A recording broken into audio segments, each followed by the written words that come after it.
sometimes there are films that, well, they never really get a good shot. Never really had a chance because of forces beyond their control. That being things that happen that has nothing to do with the film itself. Sometimes it's the date that it comes out on. Sometimes there's even like bad weather, stuff like that could happen, and and it just dooms the film's chances. And the best thing one can hope for is it has a shelf life afterwards. It ages well. It becomes a cult classic or this sort of thing. And that's about it. But that initial debut just crashes and burns, and it's not necessarily because of the film itself, and that happens. But this one is probably a special circumstance all unto itself, because such was the case with Solo, a Star Wars story, which was actually the second attempt at a standalone Star Wars film outside of the ongoing Skywalker trilogy that Disney introduced. And Solo suffered greatly for things that had virtually nothing to do with the film itself. And that, of course, was what happened with the radioactive atmosphere left behind the hydrogen bomb in the franchise known as The Last Jedi. And so Solo was doomed before it appeared to suffer for the sins of The Last Jedi. And that's pretty much what doomed the film. Now, Solo itself, how bad was it? Well, it's not a great film, but it's not that bad. It's, it's a fun little sci-fi romp. It has deep problems in it, but they're rather few, and they don't last very long. Most notably was the introduction of a sidekick, and that's what she was, for Lando Calrissian, the fembot. That kind of looked like a walking, a razor blade type thing. It wasn't a great design, but that's all the character was to espouse all this militant feminist crap, but in the form of droid rights or what have you. And even the film itself dispels any noble characteristics for it, in that Lando says, look, I would totally wipe out this personality, but if I did, I would lose the navigational properties that the droid has, which is the best in the galaxy and all this sort of thing. And that was the point there for that. I guess they just didn't have maps. I don't know. And that's that. One of the theories about the character, and of course with Solo, and we learn that this is with both of the standalone films, this happened with Rogue One as well, is that there's an entirely different version of the film that we'll never see. You will probably see a Snyder cut of Justice League before you will ever get to see the other versions of Solo and Rogue One. But and one of the theories about that got Lord and Miller in trouble, they were the guys who were going to make the Solo movie, was that the I can't even remember her name, LL37 was it, or something like that. Anyway, the fembot was actually a spoof of Kathleen Kennedy. And when she found out about that, so that squashed it. And so all the hoopla about it, and everybody groaning and cringing about it, oh my God, they've got this character in there, hurt the film in and of itself. So this was the factor that hurt the film, beyond the destruction laid waste by The Last Jedi. But once you get to the film, she's kind of minor. It's very quick and over. It's so it's not as quick as ripping that Band-Aid off, but pretty close. She's barely in there in a lot of ways, and she has her death scene and all that. And that's about it. So it didn't bother me that much. It was just a stupid character. Sort of the Jar Jar of the of the film, and then that was it, and you move on. But that was one of the. But it is interesting that, boy, if that's the case, I really would like to see the if that was a spoof of Kathleen Kennedy, and that's what got him fired. I don't know. But so yeah, the movie you saw is not the movie that was intended. It had to be reshot entirely. The villain in the film, played by the Vision, Paul Bettany, was another character played by another actor who couldn't come back for the reshoots because he was already involved in some other film, I forget. Anyway, all of that is what happened, and so there you go. As for Solo himself, there was all this outcry that he wasn't right for the role. He just had good hair. And there's a story that, he was friends with Steven Spielberg's daughter, and he was able to pull strings because, well, without Spielberg and Lucas, where would Kathleen Kennedy be? Nowhere. So that's how he got the role, apparently, when there was an actor named Anthony Ingruber who just looks like a clone of Harrison Ford. It's like it's a no-brainer that this was the guy you should have cast. But that's that. So Alden Ehrenreich, boy, did he suffer a lot for this, and it's not fair.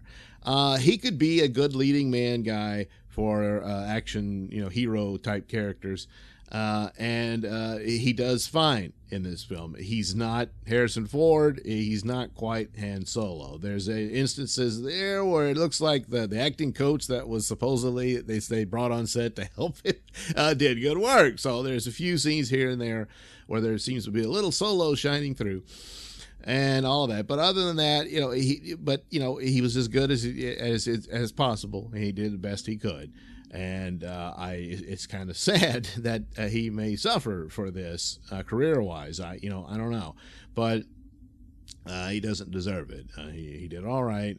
Yes, it looks like there's someone who could have been a lot better and made a lot more sense, but the scenes between him and Chewie are fine. I don't have a problem. I know the people were groaned at the shower scene. That's probably one of the comedic elements left by Lord and Miller, because that's what they do is comedies and that sort of thing.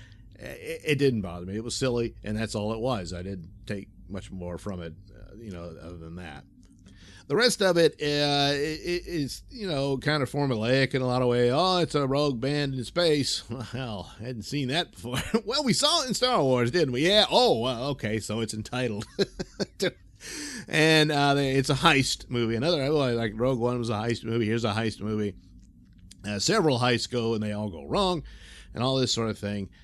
There's what seems to be a villain, but turns out to be a Robin Hood-like hero in the form of a teenage girl. Yep.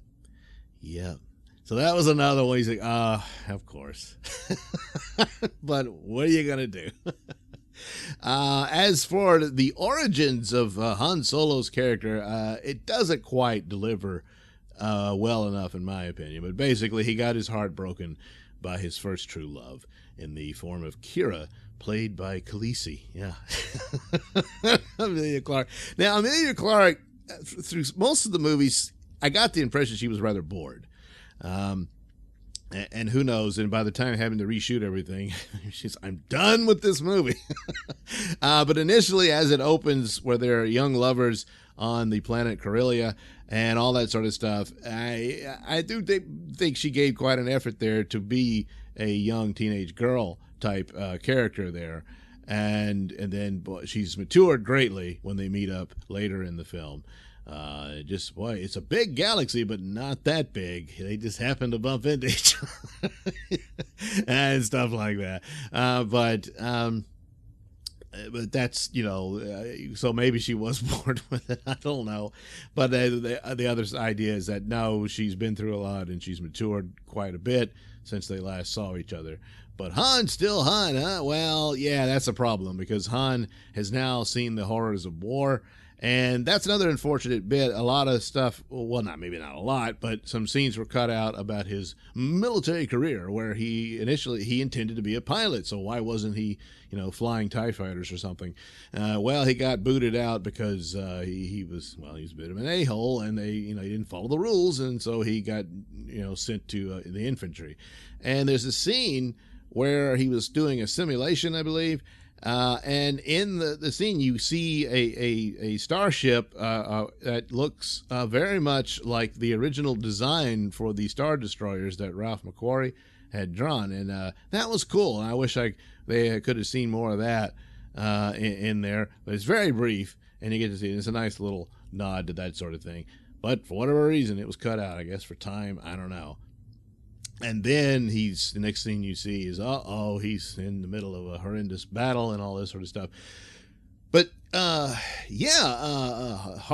combat can really make a young man grow up very fast.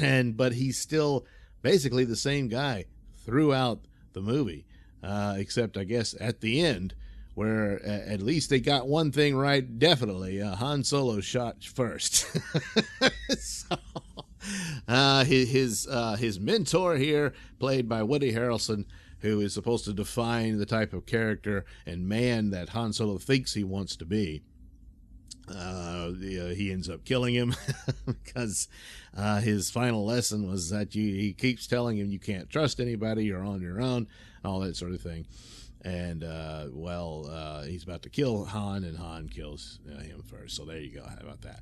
Well, and the other stupid things about it was like the unnecessary crap like Han Solo's name. Apparently he's just Han. And the recruiter for the Imperial Navy or whatever just gives him the name Solo because he's by himself as he's, enlisting. So... yeah, that's just stupid. It's completely unnecessary, and they should have cut that out so they could have room for the scene of the old McQuarrie starship, But, well, I don't know. They just love cute things, and that's why it's left in there, I guess. But overall, yes, a fairly decent little adventure romp. The whole thing about the hyperfuel, I think that's something new that they introduced. I don't know, but some sort of a valuable asset or what have you they need for the to be pursued, and so that's there. But I don't know, it's getting close to Star Trek and the lithium crystals, stuff like that. There was complaints about the early heist on the train sequence. Now, is saying, hey, how come the Empire just doesn't just have flying ships to deliver the hyperfuel stuff, whatever, I forget what it's called, that they mine. Well, you got to understand the Empire is right at that moment building a giant planet-destroying a weapon. There's only so much stuff they can spare, and so for whatever planets they dominate, and sometimes they got to make some cost-cutting moves, and it would probably use whatever is available on that planet, and that planet still used trains, and so there you go. That's what they did. They sent some little security droids to guard it, and so on, and so there you go. That's the situation. A lot about Star Wars, they're very weak in explaining their technology, and most of the time just don't, to where it gets close to being like magic. And a lot of times when they do explain it, people get a little upset. It's like midichlorians, so I don't fault them for it. It's a scene set up just to have a heist, like a Western or something like that on a train.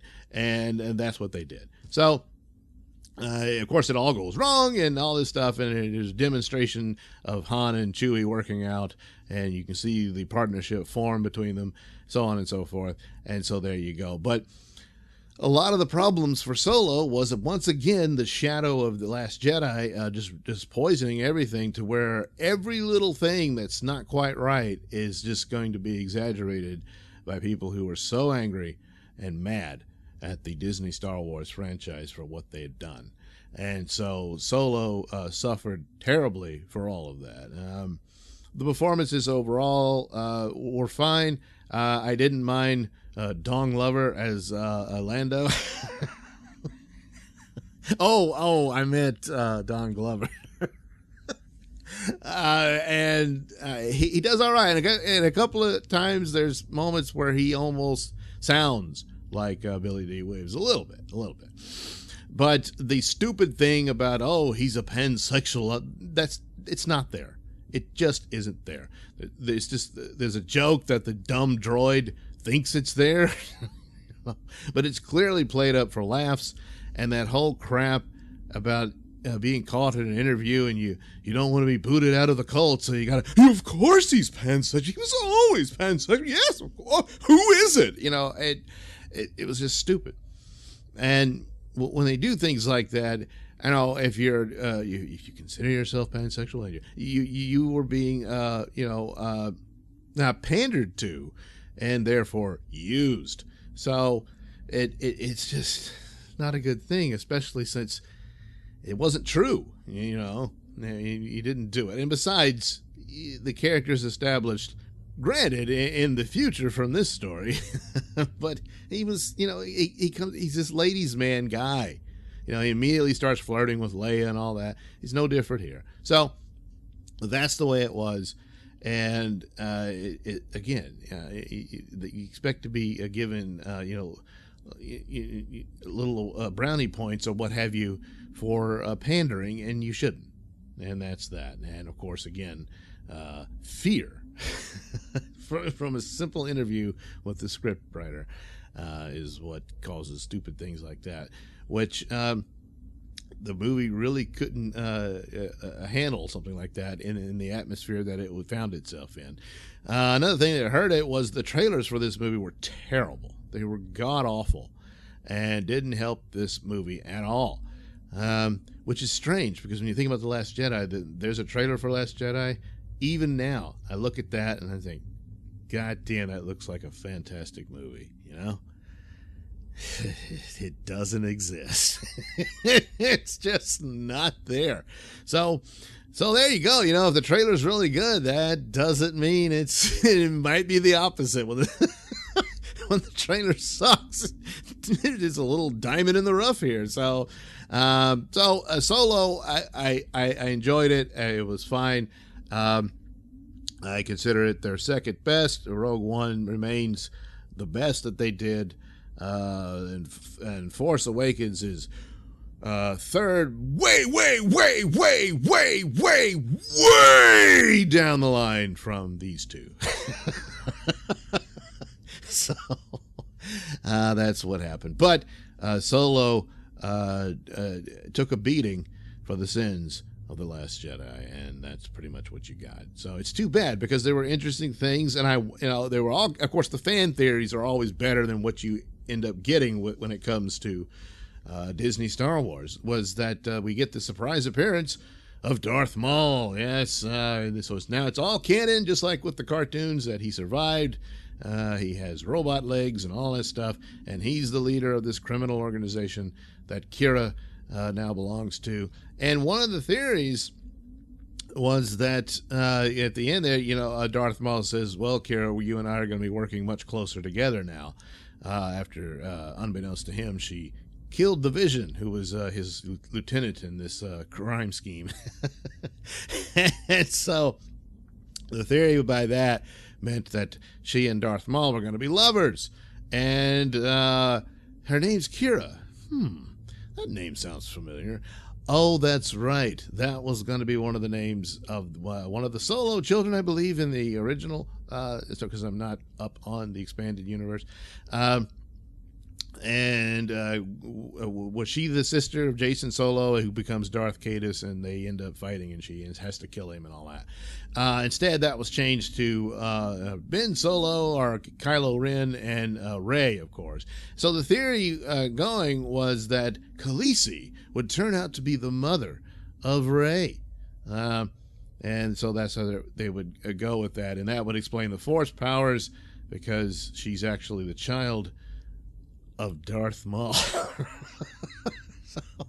Well, does it matter anymore now? No, because nothing was ever done for Rey, and who cares what the third movie does, because that's really late in the game to finally give her a story. So, and then there's always the big problem with both of her and Kylo Ren is that they're far too young to actually be children of the original characters by now. You just have to say that Han and Leia really waited late in life to have Ben Solo.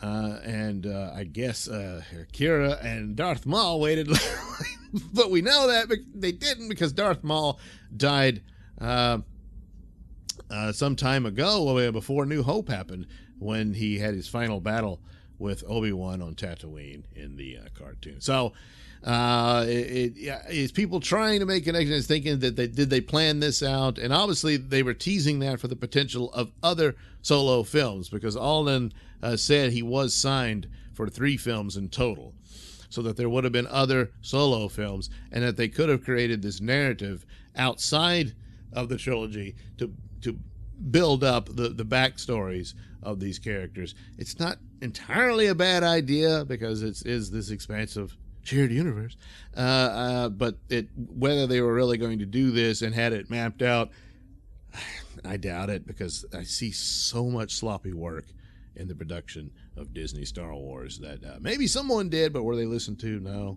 And so many ideas just get scrapped, and a lot of rush jobs when it comes to story, and that's that. So, all very sad. Yeah.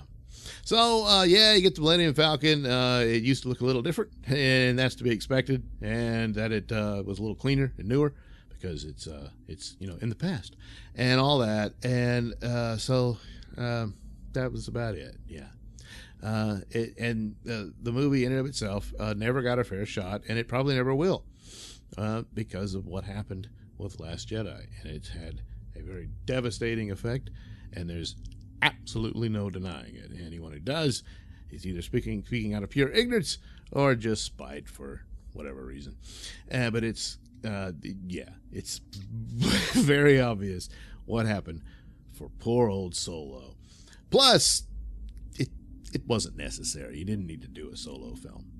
Now some of these extra things that the Darth Maul thing, and that was going to lead to something, but any other film could have done it too. So it didn't have to be Solo, but you got Solo. So there it is. Next, we'll go to that other standalone film. Apparently the only 2 that will ever be done, because they were going to do a whole series of these, and then, oh boy, something happened that changed. Of course, Rogue One will be next, and as of now, yes, it stands as the best that they did. But it almost didn't happen. Yes, there's another cut of that one too that you'll never see. But yeah, you'll probably see a Snyder cut before you see that. So there you go. Tough luck for Solo, but them's the breaks. Thank you for watching and listening. Say, why not like and subscribe, and check out that link description below. That'll take you to my many stores that have plenty of goodies for you.